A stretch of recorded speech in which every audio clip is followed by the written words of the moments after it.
তো আজকে আমি আমার কলিগ দুজন মিলে একটা মেলাতে গেছিলাম। আর বাদ বাকিরা সবাই বাড়িতে গেছে, তো আমরা দুজনেই আছি।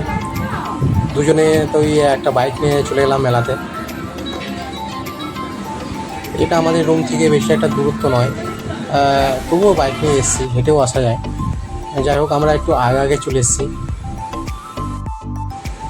এটা হচ্ছে রথের মেলা। আচ্ছা, রথ হয়ে গেছে, এটা 7 দিন থাকবে মেলাটা। আর সবথেকে বেশি ভিড় হয় রথের দিন আর উল্টো রথে। এখনও উল্টো রথ দেরি আছে, সবে 2 দিন হলো। উল্টো রথে দেখি আসবো, ইচ্ছা আছে, এবার দেখা যাক। বাড়িতে না গেলে অবশ্যই আসবো মেলাতে। মেলাটা খুব ছোট জায়গার মধ্যে, কিন্তু মোটামুটি সব কিছুই পাওয়া যাবে।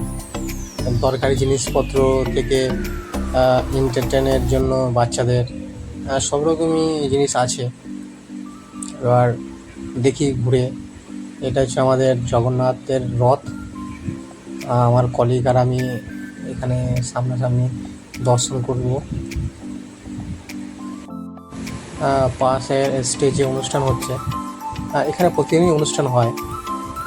ভালো ভালো শিল্পীরা আছে, অর্কেস্ট্রা, ডান্স, লোকগীতি, পল্লীগীতি, সব রকমই অনুষ্ঠান হয় এখানে।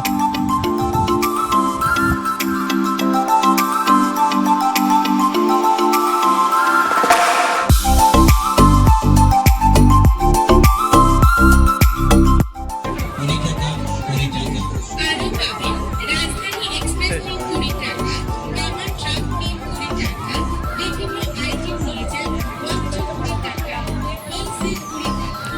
কিছু নেবে না? কিছু বলো।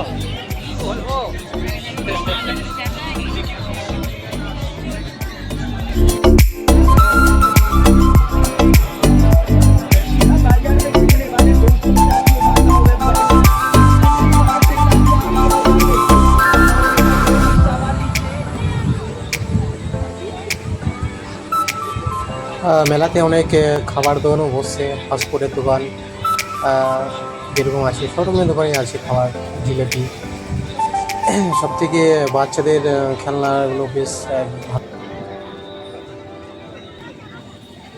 আমাদের সময় সব ছিল। মেলাতে আমরা বেশিক্ষণ ছিলাম না, ওই মোটামুটি 40 মিনিটের মতন ছিলাম। তার মধ্যে খাওয়ার মধ্যে শুধু পাস করার চপই খেয়েছি।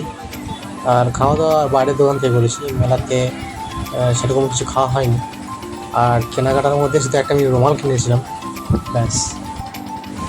ছোট্ট একটা ব্লগ বানালাম।